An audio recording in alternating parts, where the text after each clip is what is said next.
Hasn't anyone noticed that Mother Nature is rebelling? Evident from the long drought seasons, frequent flooding in tropical areas, wildfires, natural disasters, and abnormal surges of heat waves, one can see that the endless cycle is not about to change without effective action. Do we want to risk destroying Mother Nature as well as ourselves?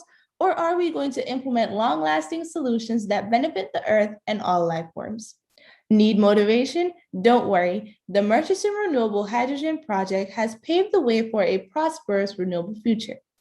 Good afternoon, everyone. My name is Brihanna. I am a rising high school senior, and today I will be talking about Hydrogen Renewables Australia's vision to ensure a future in which hydrogen provides economic benefits to Australia through export revenue, new industries, and jobs, while supporting the global transition to zero emissions energy.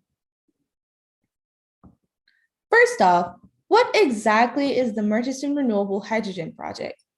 Hydrogen Renewables Australia, HRA, is proposing to develop a large-scale, up to 5,000 megawatt combined wind and solar farm to produce low-cost renewable hydrogen by 2028.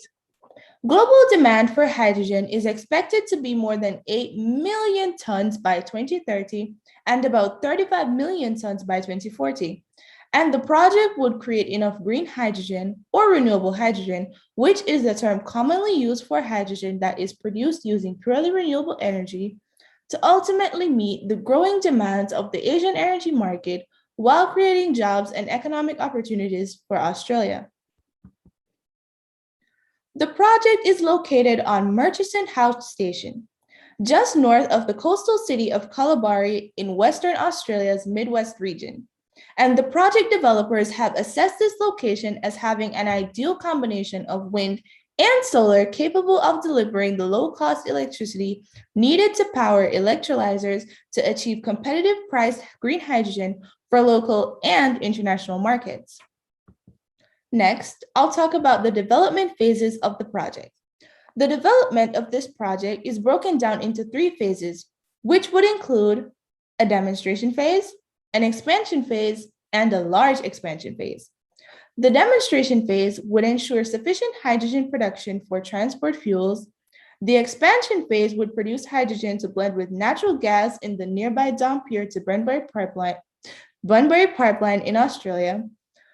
Lastly, the large expansion phase, which is the final phase, would produce hydrogen for export for the Asian markets, particularly in Japan and Korea. How exactly is renewable hydrogen produced? Through the process of electrolysis, the electrolyzer equipment developed for the Murchison Hydrogen Project uses electricity to extract hydrogen from water. If renewable energy is used, this process produces no carbon emissions. This can be called clean renewable hydrogen. Now, you're all probably wondering, why hydrogen? When the true question is, why not hydrogen? A global transformation of the energy sector is underway, and it is driving a transition towards a clean and secure energy future. In this future energy picture, the world needs clean, flexible, transportable, and safe fuels.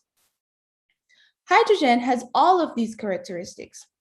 When used as a fuel, it provides no carbon emissions, only water. And due to such, it can be safely used in a broad range of applications. In Australia, they have an abundance of natural resources one needs to make clean hydrogen, making hydrogen an ideal clean energy solution to help power Australia as well as the rest of the world. What is the future of renewable hydrogen? It is the belief of developers that the project will contribute significantly to the national, state, and local objective for new investment, new jobs, renewable energy sources, and new export markets, not just in Australia or the Asian continent, but in the European and Commonwealth nations as well. Lastly, what are the potential uses of renewable hydrogen for the future? Like natural gas, hydrogen can be used to heat homes and industries, as well as for cooking. Fuel cell electric cars, trucks, buses, and trains can be powered by hydrogen. Additionally, in situations where surplus or cheap electricity is available, Hydrogen can be stored and used to produce electricity when there is not enough electricity available from other sources.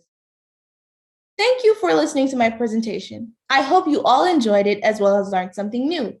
Bear in mind, we want to be working with Mother Nature, not against it. Listed below are my sources. If you have any questions, please feel free to email me at the email provided. Thank you so much once again. Stay safe.